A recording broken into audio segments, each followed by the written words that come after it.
Crocodile du Saint-Gothard. Sans nul doute la plus belle et la plus impressionnante des locomotives électriques européennes, la Crocodile fut l'une des plus puissantes de son temps. Elle était destinée au service des marchandises sur la rampe sévère du Saint-Gothard, passage obligé de l'un des plus importants axes ferroviaires européens. Des solutions techniques curieuses.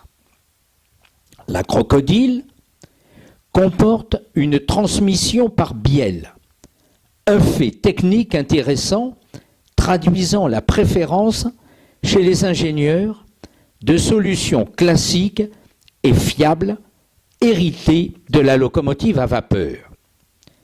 Les deux moteurs de chaque demi-châssis entraînent leur groupe d'essieux par un faux essieu, qui lui entraîne les vrais essieux moteurs par bielle de liaison. Certaines versions ont comporté deux faux essieux par demi-châssis. Des bielles à la place des engrenages. Pour le non-initié, la présence de bielles sur une locomotive électrique est toujours surprenante. Il semble en effet qu'une transmission par engrenage soit plus simple et plus logique. Les premiers essais avec des engrenages donnèrent une marche très dure et des ruptures de pièces, et les ingénieurs craignirent que les engrenages ne soient pas une solution assez sûre pour transmettre de grandes puissances tout en absorbant le jeu des roues et des suspensions. En outre, les moteurs électriques de forte puissance étaient trop gros pour être logés près des essieux ou entre eux. Il fallut les placer sur les châssis et entraîner les essieux à distance, donc interposer des bielles. Sur les locomotives électriques à bielle, chaque moteur entraîne en général d'abord un faux essieu, soit directement, soit par un jeu d'engrenages démultiplicateurs. Solidaire du châssis, ce faux essieu reçoit donc toute la puissance du moteur et il fait appel à des bielles d'attaque pour entraîner un des essieux moteurs.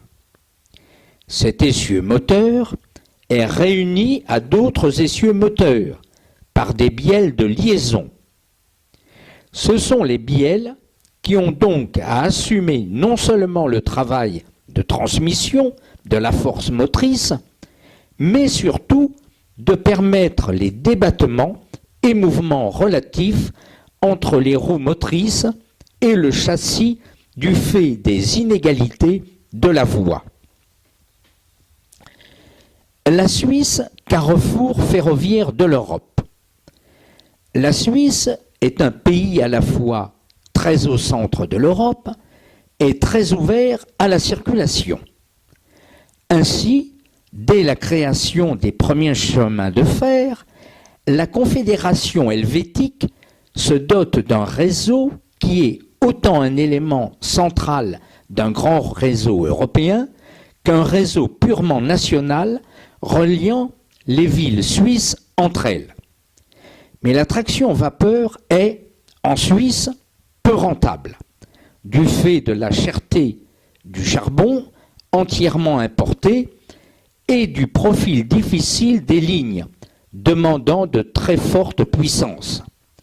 C'est pourquoi ce pays entreprend, dès le début du siècle, une intense électrification de son réseau qui, en 1939 déjà, est électrifié à 80%, alors que dans les années 1960, il est le premier grand réseau national électrifié à 100%.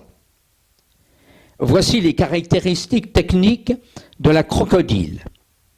Longueur 19,46 m pour un poids de 126 tonnes. Puissance à l'origine 1650 kW. Puissance à partir de 1943 2670 kW. Vitesse maximale 65 km/h.